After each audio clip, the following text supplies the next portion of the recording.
Evan Mobley has MVP expectations, but it's going to take some help to get there. Spence and I talk about it coming up next on Courtside with the Cavs on SI.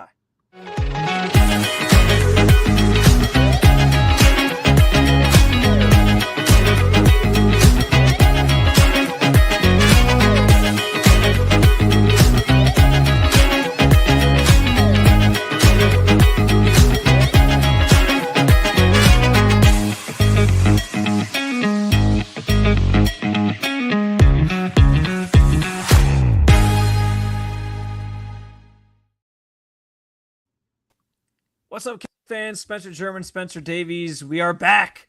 We are finally back together and very much excited about it. Spence and I feel like Spence, like we've missed each other the last couple weeks. Like our schedules just didn't align. I mean, it was fine. There wasn't a ton going on in the NBA. Obviously, this is kind of the downtime of year, but I've been like nose deep in Brown stuff, obviously. And so I'm glad I get a chance to pivot back to this with you. And honestly, it feels like a good time to get this thing rolling again because schedule comes out coming up next week. And the preseason, like the media day is going to be here before we know it. Then preseason will be here before we know it. So basketball, believe it or not, is just around the corner. Yeah, not too bad. You got your hands full with Browns. I'm sure you're going to have Buckeye stuff to do. I've been enjoying my summer, man. I mean, I actually haven't golfed as much as I've wanted to, but just being in the gym with a lot of players has been really fun. I helped out with Enrique Freeman in his first career basketball camp over at Akron, so that was really cool. Going out to Las Vegas. I know we haven't caught up since then, but it was great networking out there for me. And then obviously to be around the guys at practice and just see them kind of in that more laid back environment, I think is the best part about the off season. And then, you know, we talked about the moves up and down already to this point, and they still have a roster spot open and they're figuring out the two-way contract situation yet. But it is really good to be on with you. It's been a while. So let's fire this thing up. Yeah, man. You mentioned playing golf, by the way. I haven't had a chance to talk to you about playing in Austin Carr's celebrity golf outing, by the way. So you missed that when you were in Vegas, and I continued. I was a good soldier. I showed up. I was like, this is going to go terribly, but I'm here. And it went okay. So I had like very low expectations. Like I was like, this is going to be awful. I did get out to the range a couple of days before, so that helped. And I ended up, I explained to everybody. I was like, listen, I have a 3-year-old at home. Makes life a little bit harder to get out and play golf as much as I want to. But the preloaded excuses ready to go. I had like 3 or 4 good shots, and I made the putt to get par on the last hole to like finish our round. So I felt pretty good about the day overall, and my team was good. So I ended up feeling pretty good about it. But certainly you're right about the golf thing. Wish I could have got out more than I have. But at some point, I'll get back into playing golf. Maybe when my son's 16 or something. I have no idea. Did you apologize that you were the people's celebrity for that particular group as opposed to some awesome other guests that he has all the time at that invitational? I told everybody that I'm really not that big of a celebrity at all. My wife laughed when I said that I was considered the celebrity in the group. I said I was the lesser half of the Courtside with the Cavs on SI podcast if they wanted to look that up. So yeah, I was making sure that you would have overshadowed me had you been there. But yeah, it was a good time, and that's all that matters. Just a good time in Vegas. So I was jealous of not being there. I'm sure you missed at least a little bit not being at the golf outing, but it's okay. We held down the fort in our We covered each other's bases, right? Yeah, that's what good podcast co-hosts do. But anyway, Spence, I think there's actually a fun conversation here in some of what's transpired. Really, I think dating back to Summer League actually was when this really sort of percolated, because both Donovan Mitchell and Kenny Atkinson have throughout this offseason talked about Evan Mobley's next leap. And it feels like an annual thing each year. We're talking about, okay, what's the next level for Evan Mobley? But now that he's won Defensive Player of the Year, like Kenny Atkinson and Donovan Mitchell both have their sights set on the next thing for him, which for them, it's, listen, he's got to get to that MVP level, and he'd be in that conversation of being an MVP in this league.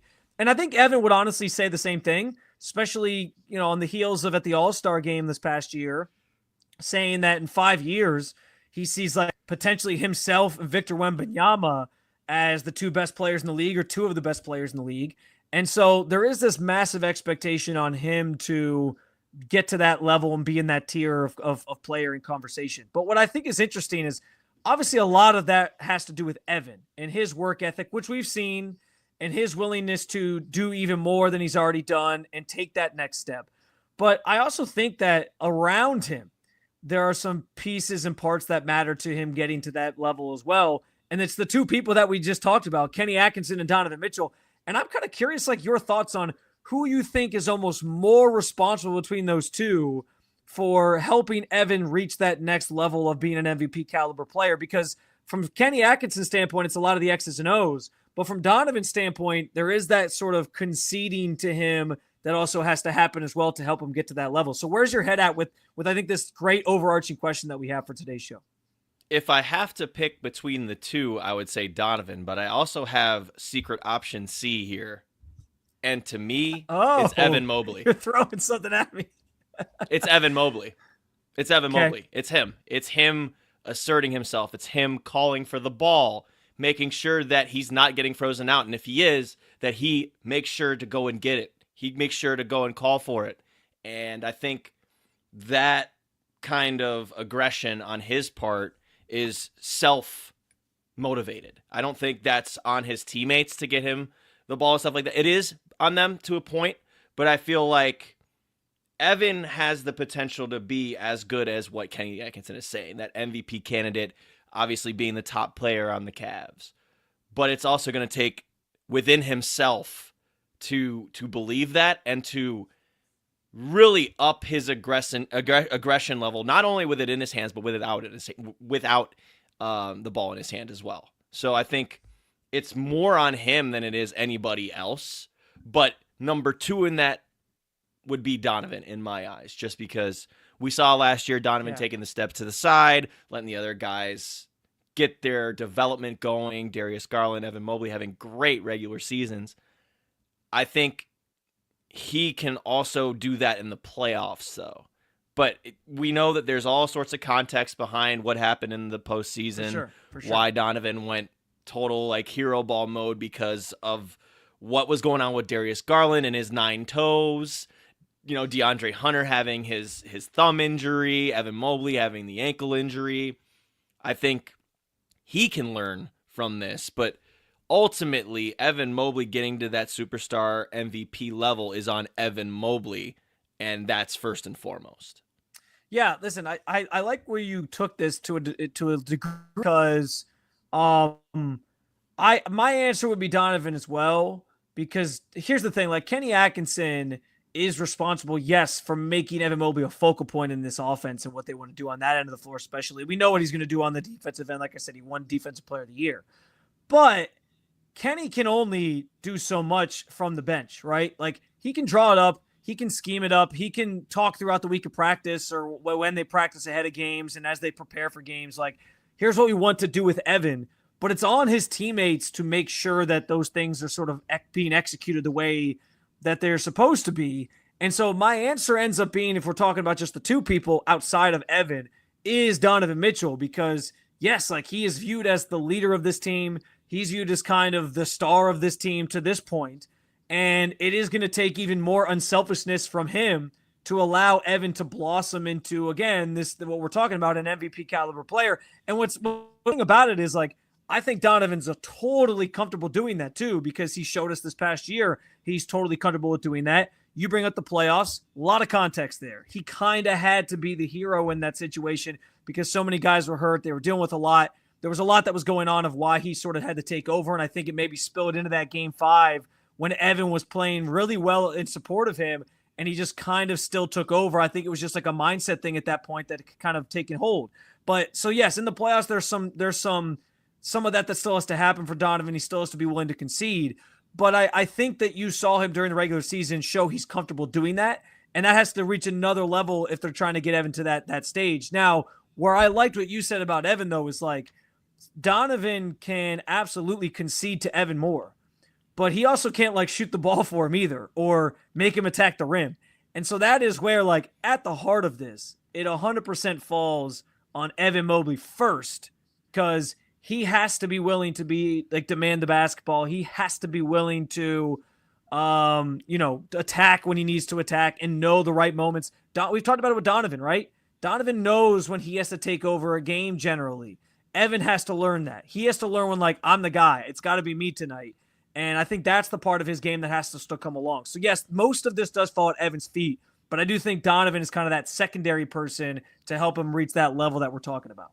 And that's fair to say. And then you look at what also Kenny Atkinson's been talking about, Evan Mobley bringing the ball up even more. Now, that was something he did last year, and it happened a lot, I would say. At least in the regular season, he would grab the rebound, and then he would take it down the floor. Most of the time, he'd go either coast to coast and look like Giannis, or he'd go down the floor, execute a dribble handoff with someone like Sam Merrill or Max Strus, maybe get into a pick and pop, maybe get into a pick and roll, and then end up being in the offense naturally from there. I think this year you're going to see more Evan Mobley having the ball in his hands in a half-court role, kind of operating in that Bam Adebayo type of mold, maybe like sort of Jokic-ish in a way a little bit, just kind of being more of a hub this year. And we know that teams are going to start guarding him on the outside because he hit his threes this year. And I think that that's a big part of opening up the floor for everybody else. We know what it does for spacing, and we know what Evan is capable of as well when he's driving off of closeouts. And he's looked really solid in that. I think the handle can still get better, and it's going to get tighter. I think working with Olin Simplis, he's one of the best guys to work with, trainers to work with as far as improving your basketball handle. He's worked with a lot of really good players in the NBA. He's been, those two have been together this summer quite a bit. And, you see the stuff going around the internet and the social media with Evan working on his mid-range and then working on his outside shot. And these are all good things to work on 1-on-0, but I want to see it with defense. I want to see it with some legitimate competitive defense in a game setting. And that's going to take probably some time, but I don't think it's going to take any time for Evan to be confident in his jump shot. I don't think it's going to take any time for Evan to be confident about closing out his driving against closeouts and making sure he gets to the rim. And I feel like offensively, he definitely has more confidence in himself, and it's just gradually come along. He wouldn't have put it out there that he wants to be one of the best players in the league alongside Victor Wembanyama if he didn't believe he could get there. This is a guy who has absolutely come out of his shell. I think that slowly but surely he's starting to talk a little bit more as far as like his confidence, not cockiness, but his just self-belief, and he'll probably start chirping it a little bit, which is good. You'll get that side of Evan out a little bit more on the floor, and I think that goes hand in hand with him making sure that he doesn't get frozen out at critical points of the game or even at any point of the game. This is a guy that should be getting touches every single quarter, especially if he wants to be the best player on this team. That's going to be necessary. And that ties right back into what you're talking about with Donovan, ties right back in what are you talking about with Kenny Atkinson. So ultimately, I think it's on Evan, but you're right. There are other people that can help him get along there. Well, and I'll say this too. You talk about him gaining confidence and demanding the ball more and being more vocal. I think, honestly, that's where like the entire team kind of comes in, even beyond just Donovan, because we saw it, Spence, like that night where they were trying to get him to kind of politic for himself a little bit, the same way Draymond Green did for defensive player of the year. And they were like they kept saying like who's defensive player of the, like they were trying to get him to say it. And so I think it is going to be on. It takes almost like a village here. The entire team will continue to push Evan to break out a little bit and show that side of himself and build that confidence. And then that I think will translate on the floor. So I'm fascinated to see how that all kind of comes together, especially during the preseason. I'm fascinated, Spence, like as we get closer and closer to the start of basketball season, I really want to do some like individual breakdowns of like Kenny year 2, more time to scheme some things up. What does Evan look like? What does DeAndre Hunter's role look like? Those things we'll get to down the line, but you sort of got into the X's and O's of it, and I was getting a little giddy. But I'll save that for another episode because I know we have some other things we want to get to. And one of the things that you actually mentioned in our sort of pre-show conversation here was the idea that the Cavs could reunite with one George Niang. He was just traded to the Jazz. There's some buzz that maybe he gets bought out. Something the Cavs should consider, you think, Spence? He fits in the locker room. He's a guy that can knock down threes. He obviously brings that jovial presence to the locker room, and I think that just knowing George, like, he loved it here, and they were nothing but professional when they split last year. I think that's the importance of not burning bridges, and you can see that come forth right now.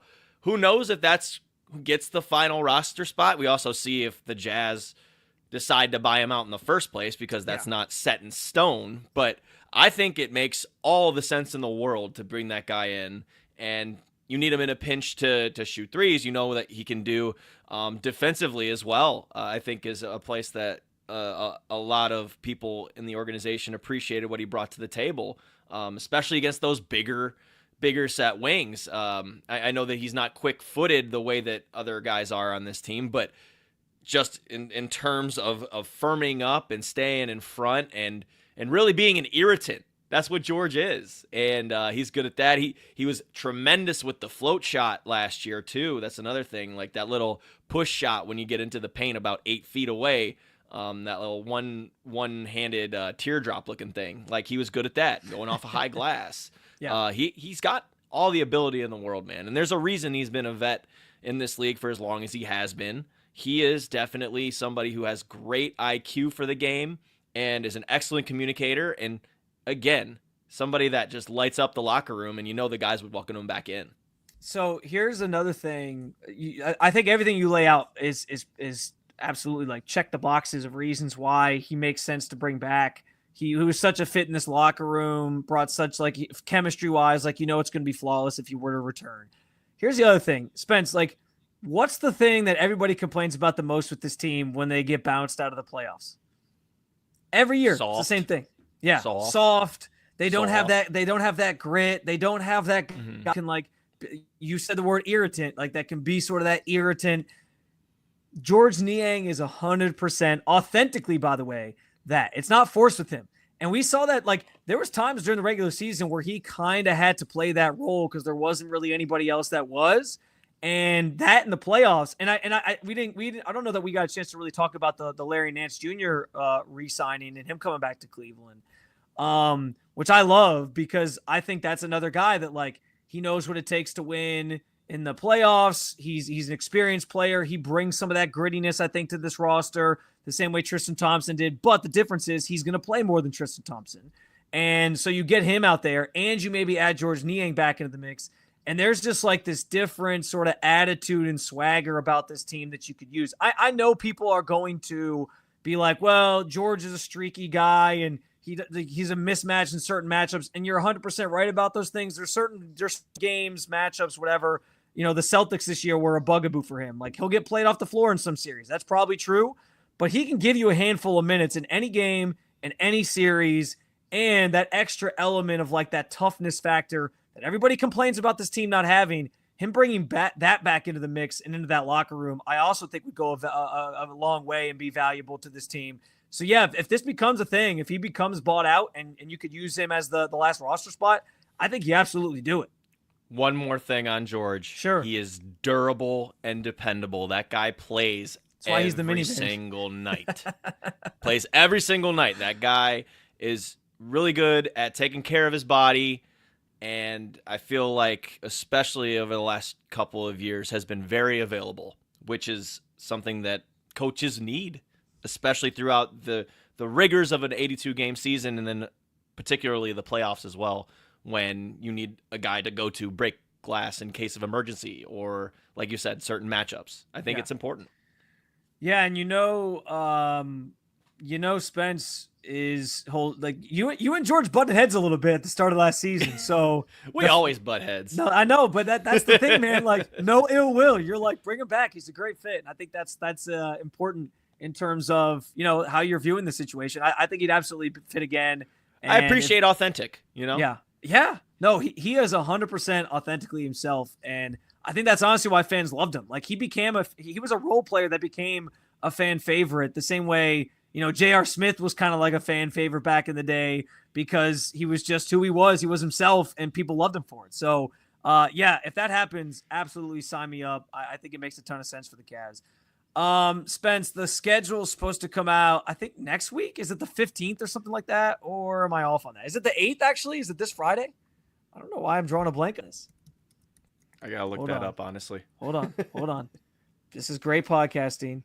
Oh, yeah. I can hear you typing away. It's coming. I know it's here. It says mid-August in this story that I'm reading. Well, I think you're gonna Okay, know last when it year comes it out was- because last look, year- once the openers and Yeah. the Christmas Day comes out, that's when you know the NBA schedule is gonna come out. So Last year just pay was attention August- to Shams' yeah. timeline. Last year was August 15th, so about like a little over a week. So and I sort of thought it'd be fun to talk about what you think is the ideal season opening matchup for the Cavs. Because okay, and there's different ways you can go with this. I think a lot of people would say like, well, the Pacers, they're the team that beat you, but also like the Pacers are going to be a different team next year. Obviously Miles Turner's gone, and obviously Halliburton's not playing to start the year because of his injury. I have a couple teams in mind, but I'm curious where. Well, I'll say this: the Knicks are always like an easy, I think, go-to because they're supposed to be another good team in the East or whatever, and I think like you could theoretically put that on an opening. Like them and the Cavs might be like Team A and Team B in terms of the Eastern Conference standings right now. But I actually have a team that I think is a better idea. I kind of want to see Orlando in the first game. I think Orlando as a matchup will be awesome because Orlando made some changes this offseason. They traded for Desmond Bane. They're supposed to be like an actual force in the conference this year. And I kind of that grittiness that they play with has always kind of gotten on the Cavs' nerves, and there's always been a little bit of bad blood between them. We know how much fancy or love Franz Wagner. So I kind of like the idea of opening the season against Orlando, this up-and-coming team against a Cavs team that is obviously on sort of like this redemption to prove that last year wasn't like a fluke how good they were in the regular season, and they got a lot to sort of prove wrong when the playoffs roll around. I like that. I like Orlando. I had two teams in mind, and neither of them are in the Eastern Conference. Okay. I like this. We're going different here. I think Rockets would be really fun just because they're new look, just because they're fresh, and they're the ones that are going all in on this season. I think that would be a really fun matchup. You know, you see KD and then, along with that whole basically new nucleus. So that would be fun. And then, honestly, at OKC, I think that would be awesome.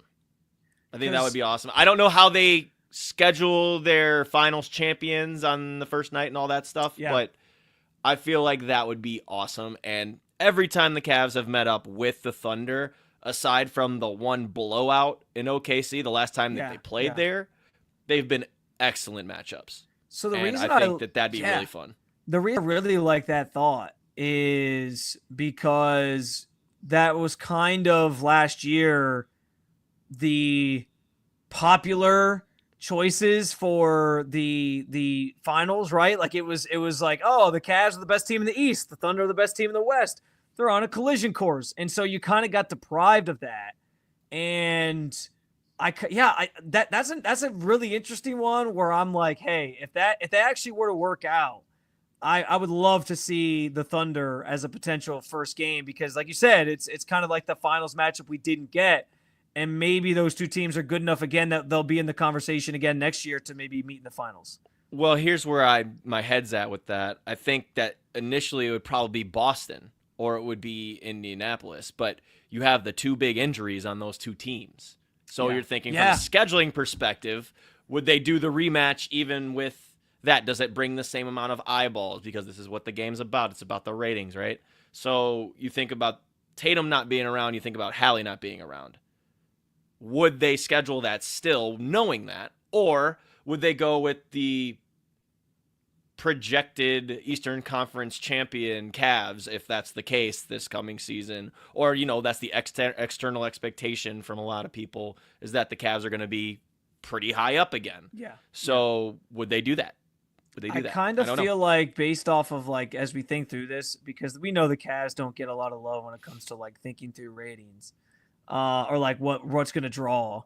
I almost feel like they'll probably be more inclined to make it like a Western Conference team. Like because to your point, I think the injuries do deter them from making it Indiana or making it Boston. And also they always reserve one of those matchups for Christmas. Like I'm sure Indiana will be a Christmas game against the Thunder because they always just like do the rematch on that day. There'll be at least one of those taken care of. But the injuries probably deter them from making it one of those teams. The Cavs make the most sense, if not maybe the Knicks, because the Knicks are a bigger market. but my thought is probably that they would probably put the Thunder against like the Lakers and LeBron or something like that because they want to just like get the eyeballs and all that. We'll see.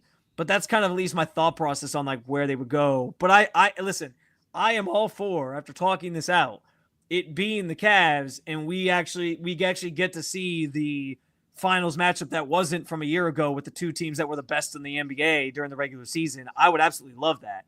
But I do think my secondary pick of Orlando is an intriguing one because Orlando really is supposed to like burst on the scene this year. They have higher expectations than ever before. I think that it's always like a gritty matchup with them. And like I said, there's a little bit of bad blood there when those two teams faced off in the playoffs 2 years ago now. It'd be kind of like this, hey, this team's arriving and the Cavs are already kind of here type thing. But also, as you think about ratings, you might maybe they do want the Cavs in a prime spot, but they want to put them with a team that's going to draw from a market standpoint, at least in their eyes, quote unquote.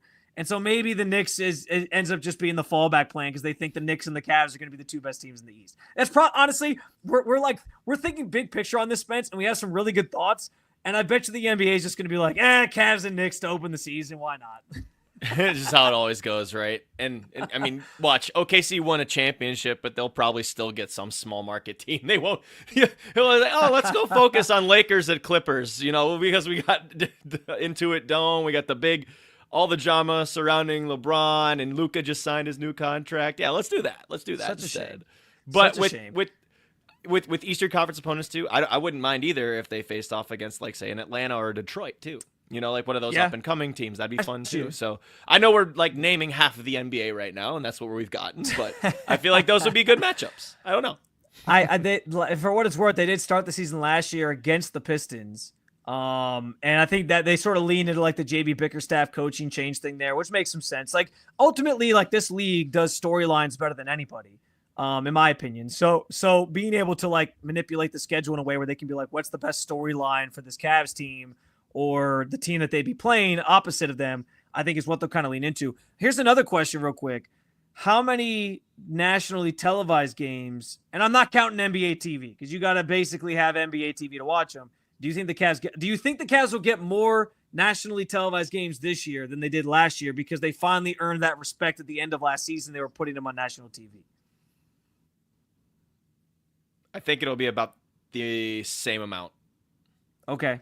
Same amount. But maybe get flexed basically if they're good. Yeah. Because that's what happened. They started getting flexed into a bunch of games late in the season because they were like, well, this Cavs team's too good. We got to put them on TV. Right. Yeah. No, I don't think it's really changed too much again because rightfully so when the playoffs came around that they weren't ready for the occasion, and that kind of probably soured a lot of those executives. I don't know. There's also the injury. There's also the injury stuff too with Boston and Indy. So maybe there is more games, but I don't know. I would expect them to have around the same amount, maybe a little bit more, just because of what they did in the regular season. But I don't know how that works with television. Like, do television executives care that the Cavs floundered in the playoffs? Like, I don't know. I don't know. I don't know how that works, especially because they're in a smaller market and stuff like that. How many games did OKC get last year? Because that was following a year that they were a second round exit. How many games were OKC on the team? That's a good question. And obviously OKC got flexed a bunch late in the season too. Listen, you're probably right. And I do think like this is almost the curse of you lose where you lose in the playoffs. You're trying to prove fans around the league wrong that like about who you are, and you're also I think trying to prove like the TV execs in the NBA, the people who make these overarching decisions wrong to a degree as well. There's a lot of that going on. The Cavs have a lot of people to prove wrong basically this year, on the heels of the great regular season and the not so great postseason. The final thing I was going to bring up, Spence, here before we get out of here, is that we have a new food option coming to Rocket Arena. Insomnia Cookie is now going to be available, and I don't know, man. This might honestly keep me away from the arena because that's going to be dangerous. I don't know if I should be there with Insomnia Cookie there. So for a little peek behind the curtain, like we get a voucher as like medium members, or like it's like a little bit of money we can use at a concession stand. And I might just use the whole thing at insomnia cookie every time. You always come up with a fresh chocolate chip every time you come up to the seats anyway. So what's Sweets the are difference here? dangerous, Is it just man. because it's insomnia? Or Insomnia cookie is delicious. Are you gonna abandon the cookie shop that you've been going to the past 2 years? Is this what's gonna happen? Is it gonna come down to that? Because they'll be very sad. Those people will. They will be sad. I want to know like where they don't see you around. Maybe they'll put it on like the third level, and then I won't have to like worry. I won't have to think about it. I doubt it, but I'm just saying like maybe that'll be the way that I can avoid it. Because you know me, like I have a sweet tooth. It's a problem. I know it's a problem. I don't work out nearly enough as much as I used to combat this problem. I still try to keep myself in decent shape, but I certainly have lost a step or two in that category. So yeah, I listened. I was like, it was that bad. You know what it was? It was the Alonzo Mourning gif. It was like shaking my head like, oh no, this is a problem. And then being like, you know what though? Insomnia cookie is delicious. So I'm going to have to get some. Listen, you're excited about insomnia cookie. You know that I don't have a sweet tooth. I'm more of a savory guy. I cannot wait to get back to pearls. I cannot wait to get back to flour pizza. I will be stuffing my face full of food every pregame. What's the first meal you're getting in the preseason? Is it the pizza or is it pearls? Come on. It's going to be the pizza. It's going to be flour. Oh, yeah, for sure it's going to be flour. But then it'll be pearls like for 3 or 4 straight times. Dude, what's great about pearls is like they have everything. We're just doing an advertisement for like concession stands in the Rocket Arena. So you're welcome, Dan Gilbert, I guess. You guys, I was going to say, you guys can totally come to us if you want to, and we'll sample your food. Honestly, we'll do a whole bit around sampling food in the arena next year if you want us to. And we'll give you recommendations because we tried just about everything at this point. But yeah, Pearls has everything, which is why it's the best. But the flour pizza, very, very good pizza for being like a concession stand at an arena pizza. Do not sleep on that. And it's made in front of you. Yeah, it's the best. It really is. It's usually fresh because they make it right there. All right, good stuff, Spence. I'm glad we're back in the saddle here. Let's plan on making sure we're doing at least an episode a week here from here on out, leading us up to the preseason, getting us ready for the regular season. There's going to be some stuff to talk about as we get closer and closer. And I missed you, man. This is fun. And, maybe we'll have another concession stand to talk about on next week's episode. We'll see. Maybe. You didn't let me tell my JB Bickerstaff story, though, so I want to do that really quickly. Oh, I forgot. I'm sorry. Go ahead. So, no, it's okay. It's okay. So, it's funny we were talking about the Pistons earlier, and I wanted to bring that up when we were talking about it in passing. But over in Las Vegas, saw JB Bickerstaff out. Love the guy. He's awesome. Very nice, very respectful all the time, but he's also a really fun guy. So see him out in Las Vegas, and I go, hey, JB, what's up, man? He's like, Spence, how's it going? And I said, nothing much, man, just trying to figure out life. And he looked at me just deadpan and said, this is not the place to do that while we were out in Las Vegas. So I was like, funny. You know what? You're probably right about that. That's a great story. And honestly, that's a great one-liner from JB Bickerstaff. I always love JB, man. He always has some great lines. He was very authentic. Like I always had to laugh. Like his voice sounded completely different pregame than it did postgame because he always lost his voice. He always lost his voice. Very hoarse at those postgame and press conferences. I'm glad you got a chance to come across him, and he's probably right. Vegas is probably not the place to figure out your life, but I know you made some good connections, so that is important. Yes, sir. Most definitely. No doubt about it. All right, guys. As always, I will encourage you to subscribe to the YouTube channel if you haven't done so already.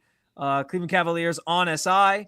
We don't have press conferences right now because there's not anything going on, but we can guarantee you that as we get back into the swing of things here with the Cavs season, there'll be more and more of those. We'll obviously have more episodes of the podcast that you can watch. And of course, you can find this podcast wherever you get your podcasts as well. And always head on over to si.com/NBA/Cavaliers, where you can read any of our written content over there and keep in touch with or keep up to date on all things Cleveland Cavaliers as well. So for Spencer Davies, I'm Spencer German. Like I said before, good to be back in the saddle. And we'll talk to you guys again next week. In the meantime, keep on following along with all things Cleveland Cavaliers with the Cleveland Cavaliers on SI.